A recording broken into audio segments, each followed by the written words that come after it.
Dom, you had to take a bunch of pictures there. You kind of how'd that feel to get all those pictures? That felt really good. You know, I've been doing my finger guns recently, and some of the pictures I'm getting from them are pretty weird. So, you know, I gotta give them like more opportunities, like, you know, like more pictures they take of me doing it. Maybe one will look cool, and I can post it on my Instagram. That's what we're here about, just Instagram. All right, Sunkist Kids. That's where you're training right now. Went from Simon Fraser to now. How has that helped in your development?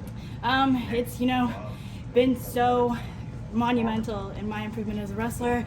Never had a individualized coach before. My years at SFU, like, loved and cherished, but, you know, like, when you're moving up to the big kid game, you need the big kid shit, right? Like, I need my own personal coach.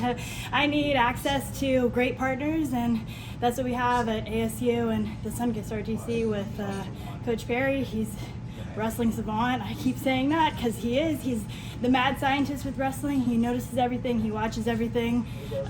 My partners, Helen Maroulis, Kayla Miracle, Forrest Molinari, Maya, when she gets back on the mat, like, there's no slouches in there. And then competing or training and competing next to, like, the men on the RTC, Josh Kramer, Josh Shields, Zahid Valencia, Anthony Valencia. It's a great place to be. And then I hear a lot about Art and Kim Martori. Yes. What's their influence on the program? You know, there wouldn't be an RTC if they weren't supporting us, you know, and there wouldn't be a Sunkist Kids Club if they didn't, you know, shell out money for the athletes. So just incredibly grateful to them and their generosity, and love working with them. It's just really been, like, this is a dream come true, right? Like, to be a semi-pro athlete making a few dollars. To come to Hulu Theater, beat the streets, final acts, like in the grandest stage of all for wrestling, right? Yeah. Here, Beat the Streets puts on like an amazing event, Yeah. right? There's all these, it's charity, it's everybody. We're New York City, center of the universe, right? The center of the universe. To come here and dominate, Yeah. Dom, no pun intended. Dominate. Yes. I'll take it. To come here and do it on the grandest stage, how does that feel? I mean, honestly, I kind of wish I was able to take it all in a little bit more. Like, you know, we're back up in the hallway, just like kind of prepping.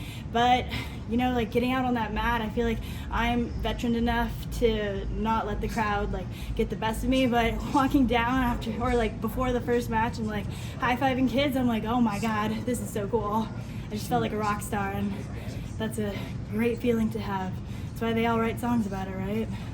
So this wasn't your first appearance at Final X. No. Like, how was your previous one, you know, preparing you for this time? Yeah, so definitely learned a lot about like what I need to do like in preparation for it, what works, what doesn't work, and I think honestly just being so confident in my training before I came here, and that helped so much, having a coach that's game planning like who I'm wrestling, and you know, but at the same time making sure that I go out there and I don't just, you know, defend what she does. I'm out there being me, and that's like another thing that this is all about, you know, going out there and being you.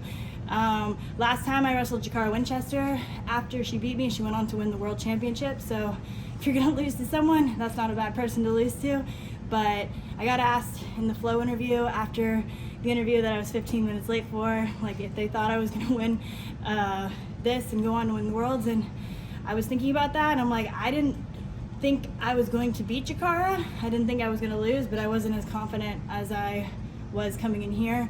And I told him, yeah, I'm here. I'm going to take this spot, first national or first senior team, and then I'm going to go win the world. So watch out, everybody. How did you prepare for this match specifically? I thought I was going to have this match actually at World Team Trials, and then a bunch of people ended up leaving, and I had the smallest bracket I've ever had in my life. And so I feel like I've been visualizing this match for like a month almost.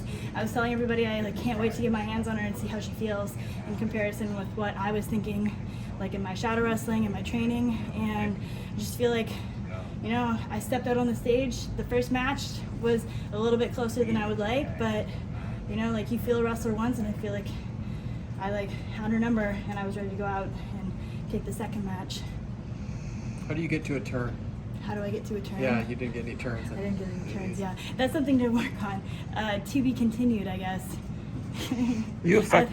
Okay. Sorry, No, I was going to say, I like a leg lace, you know, but at the same time, I haven't really been a dirty dog about getting them. I know I'm very confident in my shots and my takedowns. So I feel like sometimes I get on top, and as all wrestlers do every now and then, you just kind of chill and you're like, maybe if it's like right there, I'll get it, but definitely something to improve on. You effectively were in like the Pacific Northwest, basically, right? Yeah. Right? Like BC, right? Vancouver, yeah. Yeah, so you moved from there to the desert. How crazy of a contrast is that? Honestly, I didn't think I was gonna like the desert, and going out there, I'm just like, I don't know if you've read the book Dune, but they talk a lot about like desert energy, and I'm definitely feeling it. And as I moved out there, I read the book Dune, and I just really feel like it weirdly like blended in my move to the desert. But I love the sun, as you can see. I'm like pretty tan for a white girl, and No spice mining, though? no spice mining. No, Okay. no, we ain't trying to travel through wormholes. There's quite a few Simon Fraser graduates Yes. competing in the Final X this year. So what's special about Simon Fraser? Why are we seeing so many athletes I competing feel at like this it's a level? very low-key school. When I went out there, Mike Jones was the head coach, and like I think I was one of the better high school athletes graduating and looking for a school to go to, and he was very nonchalant with the whole thing. He's like, maybe I'll give you money like if you come out here. And my dad actually sent in my application because I didn't know what I was gonna do, and went out there, and everybody wants to beat the crap out of everyone up there. Like Helen's from there, Vicky, Alex Hedricks, who else that's Mallory. here? Mallory, yes. And I don't know, that room, it's difficult to compare because I never went and looked anywhere else, but that room's tough, and everyone in there just, wants to be the best in the world. And I feel like having that common goal really, drives you to greatness, at least as far as you can, like in college. And the WCWA was a tough tournament. Like, to win it was to win against everyone, kind of like the California State Tournament. Like, there's just one. We see college-age women now making the choice to come to the Sunkist Yeah. RTC. What do you think about the college athletes coming in next year? I don't know, it's definitely like a new idea. I feel like I really valued my college experience, and it gives you a chance to compete a lot and to just really like find your place in the room and like figure out like who you are like as an individual. I mean, I don't think you can go wrong coming down to Sunkist if you're ready to work hard and like give a good attitude. So like we will see. I'm very excited. I'm very excited for these young women to come down and see what they can do. Desert vibes. Desert vibes, yeah. I'm gonna make them all read Dune. We're gonna watch the movies. Awesome. Congratulations. Got it. Thank you. Congratulations.